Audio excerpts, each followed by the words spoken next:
I do want to welcome everyone. Thank you for taking the time to meet today. This is talking about the AIM North America Hackathon that we are sponsoring and that we are working in collaboration with Wright State University. We have a representative from Wright State University on the line today as well, and he will be happy to answer any questions. Very experienced in running and orchestrating hackathons at the university. Also have Jeannie Duckett. She is the chairperson for AIM North America, and she also works for Avery Dennison. So this is the agenda for today. We're going to talk about what is a hackathon. I know for myself personally, this is a new exercise, a new activity that I'm not as familiar with as perhaps some of you on the call. Talking a little bit about Wright State University, why we're partnering with them and their experience in orchestrating hackathon challenges. Jeannie's also going to review some of the what we call problem statements that we're going to be asking the students participating to solve. Also reviewing our timeline and sponsorship opportunities. And then in the end, we'll answer any questions that you may have on the call. So as we begin, Jeannie, do you want to touch on what is a hackathon? Sure, thank you, Mary Lou. So hackathons, for those people that haven't participated, they are just a way to bring community together, to learn skills, build a projects, and share ideas. You know, some people think about it as an invention marathon. So really the goal behind AIM doing this is with the upcoming regulations in a couple specifically areas, the Drug Supply Chain Security Act 2023 dates, and then of course the emerging FSMA 204 regulations, as well as, you know, other initiatives like the White House supply chain, just supply chain resilience goals, is, you know, to bring different people together. In this case, academics, students in technology, also students in other areas, as well as AIM and AIM members who have a lot of deep industry knowledge and subject matter expertise to try to in a very condensed amount of time, see what projects and ideas come out of it. Next slide. So who does hackathons? Everyone. I could have put Avery Dennison up there. Anyway, everybody does hackathons these days. They're very, very common. They're very, very popular, and probably most every organization participates in hackathons. And there's two main types of hackathons. There's what this concept of an internal hackathon, whereas one department or one organization will internally get together and say, hey, let's see, and set aside a couple days and brainstorm on this project and see what we come up with. And then the other thing is similar, more similar to what we're doing, is an external hackathon, working with you know, other industry experts as well as the university on, you know, how people come up and solve these problems. Next slide. So Wright State's undergraduate, a lot of people say, why Wright State? Well, first off, as Mary Lou pointed out, this is the first time AIM has sponsored a hackathon, and the core group has already kind of brainstormed some ideas of how in future years we could even make this bigger. But really, Wright State University has a very well-known computer science program. And I have a couple experts here on the phone, Matt and Kaylee, to talk about why Wright State. Matt? Thanks, Jeannie. Can everyone hear me all right? We can. Excellent. So yeah, I've been with Wright State for quite a while. We've been doing hackathons, usually sponsored by some of our local businesses and our student organizations for really years now, going back to kind of a couple years after I started back in the early 2010s. So Wright State, whole school size about 10,000 students, and our computer science department alone makes up almost 1,000 of them. So we're about 1/10 of our university. Huge computer science program. Engineering on top of that makes us even larger. So we've got a pretty active student body in engineering, computer science, and to reflect that, we've got some pretty active research. We just, I think 4 years ago, got a NSA certificate to offer we're a National Center of Academic Excellence in Cyber Defense. So we can offer students cybersecurity education at the master's level, and it's an NSA certified program. We've got a lot of other research, which myself and Kaylee Duncan are pretty familiar with. So I'll wrap up my portion here really quickly, but we've been doing this for a while. Our students seem to enjoy it. It's a great way to get their hands on new technologies that they might not otherwise see in a classroom. So the supply chain hackathon. So probably to anybody that knows me more than 5 minutes will not be surprised to see that this hackathon is going to be focused on digitizing the supply chain.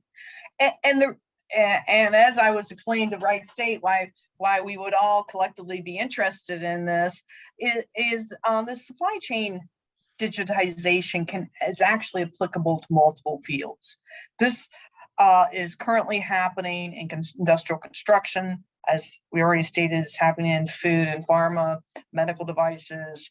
And a lot of the underlying principles are the same.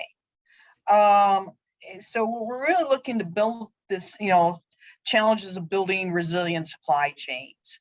And we wanted to give the students a real opportunity to actually see what an industry problem might look like, get them associating with industry experts, and so where they can broaden their networks and hopefully also broaden our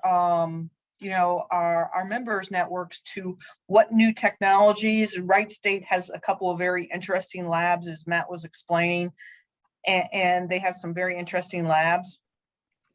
And so explore what they're doing, as well as just raise the overall knowledge and interest. Now, Wright State has also, they have a very large computer science program. It's probably one of their larger programs on campus, but they also have medical sciences as well as agricultural sciences and hazard analysis and critical control point training. So we're really hoping that we can create teams of cross-functional. Obviously, we're trying to attract computer science people, but beyond that, we're really hoping we can interest some people in their supply chain and their medical and their agricultural departments. So Wright State has a very close relationship with the DoD, but as I was pointing out to them when we were discussing this, agriculture is actually a primary export of the state of Ohio. And 8 of the 10 largest QSRs are actually headquartered out of Ohio. So there's a lot of industry domain knowledge in this state. And so that's why we're focusing on food and healthcare. But we're hoping that these skills raise their general knowledge and can be transferable to other areas. Next slide. So problem statements. So these are preliminary problem statements that really to give you guys an idea of what we're talking about. These problem statements probably will not be the ones submitted to the students, the undergraduate students, the graduate students as a supply chain. So the two we're really looking at is controlling inventory. What does it take to raise inventory visibility? And, as far as inventory data analysis, accuracy, fulfillment, as well as security. So Matt talked about the fact that Wright State's very large in security, cybersecurity. We've talked a lot about this and really talked about the fact that cybersecurity needs to be injected into other processes. That by itself, cybersecurity's goal is to protect something. So you need to have something to protect. And then the other thing, obviously, we're very interested in is circular supply chains. This is going to continue to grow with the 2030 objectives of the UN. So this is just going to continue to grow. Okay, next slide. So kind of where we're at is, if there's any questions. So kind of where we're at is we want to take the time, and one of the things that we talked to Matt and Kaylee quite a bit about is we're assuming that these students aren't necessarily totally familiar with barcodes, RFID, data capture, and these technologies. So leading up to the hackathon, we're going to plan a series of 4 meetings that can be, there's planned primarily to be on campus in their maker lab. We're looking at ways to record them so they can be shared with students that weren't able to attend, or their agricultural college is somewhat remote from the main campus. And so we really want to go through what supply chain standards and resources are available. How do you create a digital identity? How do you capture a digital identity? Then how do you create the event data chain? And so we're going to be looking for members that want to come in and interact with the students and professors and train on these types of topics. Next slide. So here's the schedule, the 14th, 21st, 28th, and 5th for training, and then the hackathon weekend. So the weekend will start at 8 a.m. and end with an awards ceremony on Sunday afternoon. The building will be open 24 hours. They're going to arrange for additional security to protect the attendees. We're not expecting necessarily the mentors and the industry people necessarily to spend the entire night, but the students will be welcome to spend the entire night working on their projects. Next slide. So sponsorship. So why would anybody be interested in sponsoring a hackathon? So there's really 3 reasons. We're going to be looking, and we've already started soliciting demos of equipment. And so if you're looking for product feedback on your equipment, marketing, obviously these students are going to be involved in supply chain, engineering, medical, and agricultural fields. We're hoping that we're going to influence them, that when they go to their first job, they can say, hey, yeah, I saw this. And recruitment. Everybody talks about how hard it is to fill the recruitment pipeline. This will give you an opportunity to interact with students directly. If you're a sponsor, have a table marketing your company, what types of opportunities you have, and what type of people you're looking for. Matt, about how many, and we've had this, okay, so this is the first time AIM's done a hackathon. We've had this question many times so far, but Matt, about how many students you think we might have engaged with this? I'd say our safe estimate is going to be anywhere from 50 to kind of low 100 range. Usually we get about 75 computer science students, and then we get a mix of across campus depending on how aggressive our marketing is in business and agricultural medicine, stuff like that. So kind of a big ballpark figure, I'd say in that range, 50 to 100. Okay. All right. Next slide. So product feedback, we talked about this, your branding, exposure, interactions with the students, and just an idea of, could they figure out how to use the product? And basically seeing, and the other thing that we've talked quite a bit about this, and we're going to work with Kevin Bristol a little bit in this, is the teaching staff and research staff at Wright State has already asked whether or not this equipment will stay. So the idea is that this equipment that's donated would stay and then can be used by Wright State either in their supply chain classes or, just to familiarize people more and more about what type of technology and what is this digitization of the supply chain all about. Next slide. Marketing, obviously, you're going to raise the brand and awareness of your company. Traditionally, AIDC, in fact, I had to explain it to the Wright State personnel what AIDC was, it's kind of an esoteric field, this data capture, traceability. It's just raising the awareness that these technologies are out there. They actually touch quite a bit of things, as everybody has found out since the pandemic, that how your supply chain is controlled and run actually impacts quite a few things. So just raising that awareness. Next slide.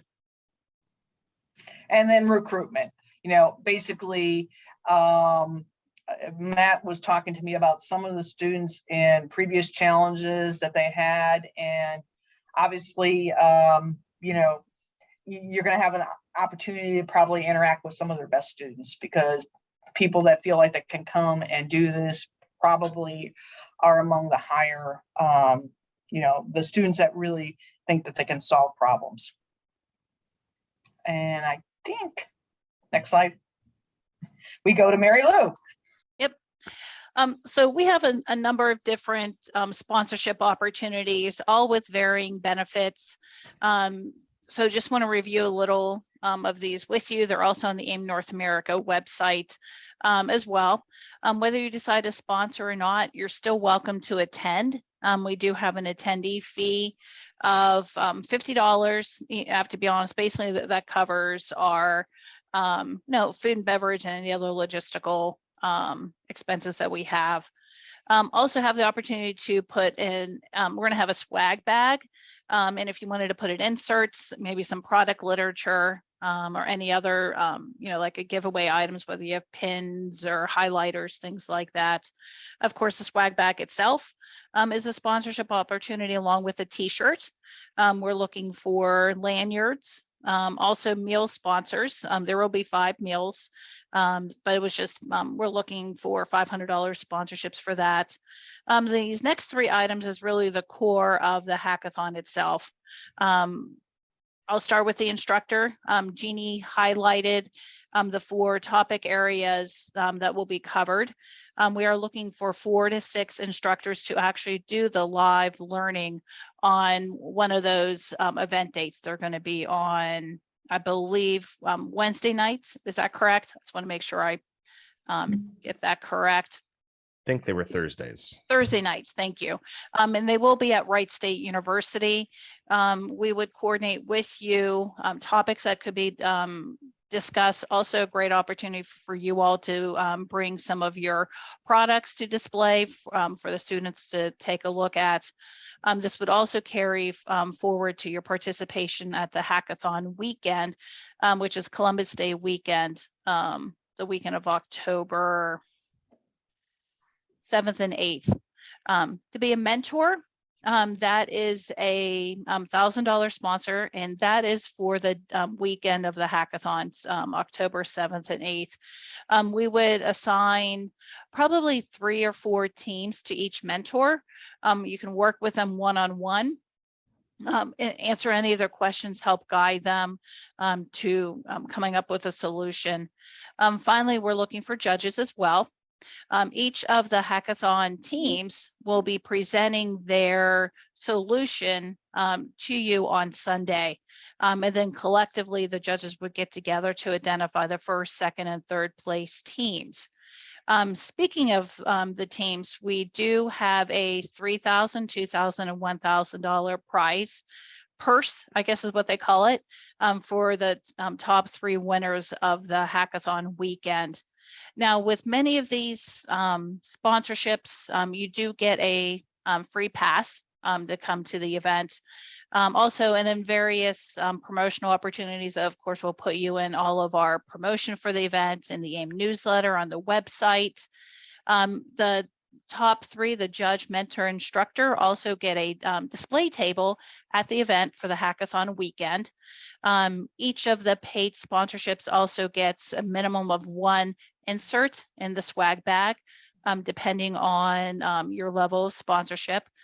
Similarly, the top 2, the instructors and mentors, will get the attendee list so that they can reach out to the students. As Jeannie had pointed out, great recruitment opportunity for you. And finally, there's the top 2, the instructor mentor can get an ad in the AIM newsletter, and also the instructor level could also do a podcast, which can be shared with the attendees at the event. Any questions about these sponsorship opportunities?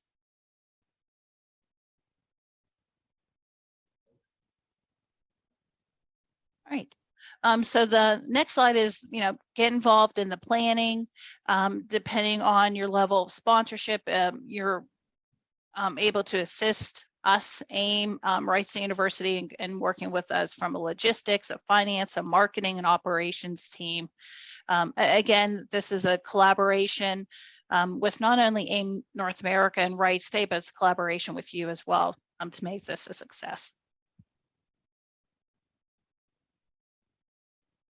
So we can open it up for questions.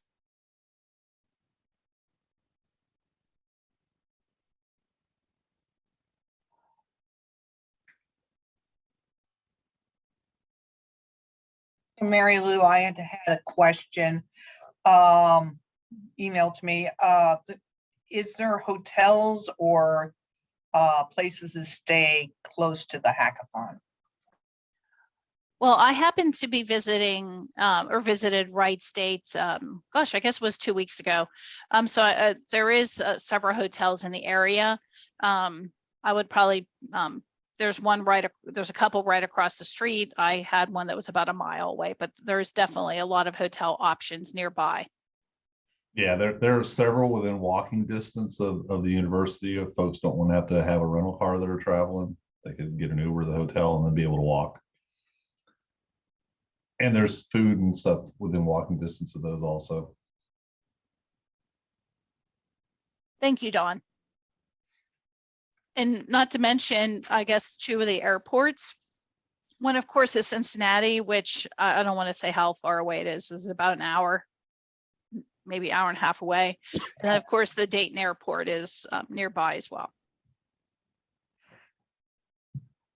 Mary Lou, another question I have is, are the private problem statements fixed? Matt, Jeannie? Yeah, I'm on both sides here. So anyway, so as we kind of tried to explain, these are really just thought provokers for these introduction session meetings. We would be working with the teams to come up and finalize this. Matt, when is our publication date?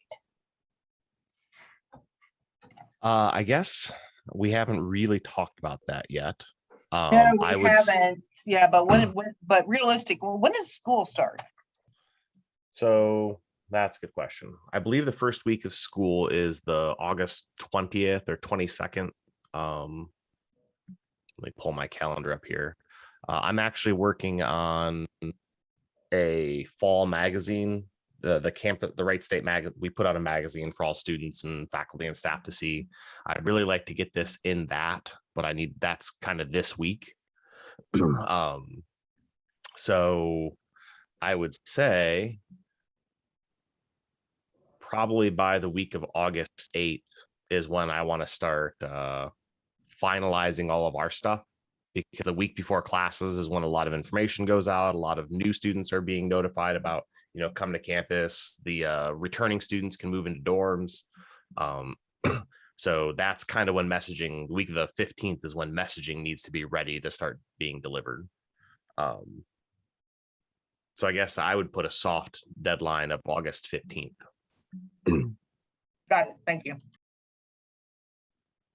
Regarding the problem statements, though, typically when we do hackathons, which again, we can flex this a little bit, we give pretty broad guidelines. We introduce a lot of technologies and a lot of sample problem statements, and then let students kind of figure out their own way with assistance from the mentors. So that's part of the reason why the sponsorship and getting involved is so important, is you guys get your hands on the students and the teams to kind of guide where they might be putting their efforts, I guess.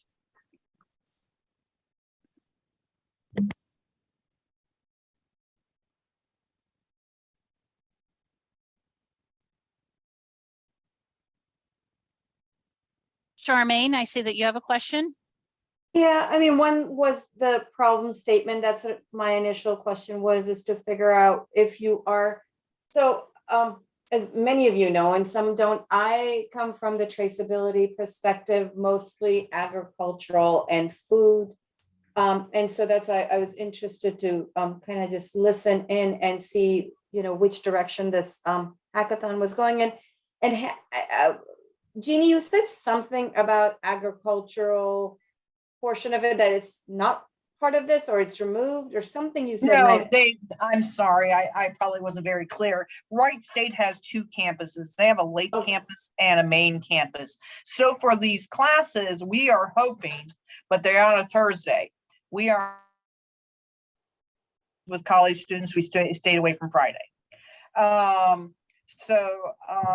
We're hoping that people travel from the lake campus to the main campus, but we're working on ways to make this interactive interactive for people that might not be there on the main campus. The hazard analysis and critical control points, that's Wright State's actually where I got certified. Mhm. It's just a different campus. That's all I meant to say. Okay, all right, yeah. Because I mean, I am curious to kind of stay involved in the conversation, and I think we can help out in some sort of sponsorship for sure. But how much I'm involved, it depends on whether the conversation goes towards traceability and food traceability and supply chain mapping and all of that. So if the hackathon will address some of those topics, I would definitely want to be involved. And I guess that, and also wait for the conversation to develop more and for kids to come back to school and see where they're heading. And then just let me know and we can figure out what exactly we can do. I know I cannot come to Ohio for like all the meetings or any of that, but I can definitely come for the final hackathon and drive up there. So yeah, so I'll just listen in for the rest of the discussion and just wait for the conversation as it moves forward. Thanks, Charmaine, for the support. That's awesome. Yeah, the goal of this is, one of the things to focus on is food traceability. And we have had multiple conversations on how to get people from their agricultural college involved. The food traceability is kind of the easy part. Technically, most people think about hackathons as computer engineering type of things. So we've had a lot of conversations about how to get a cross representation involved. And the vertical markets that we're to focus on not only is food, but also healthcare. Definitely supply chain challenges, traceability, visibility. That's definitely going to come into play in the hackathon. And we're working or looking for instructors, for example, to help guide the students and their teams into how to build a resilient supply chain. How do we overcome challenges and moving forward with new technologies and developments?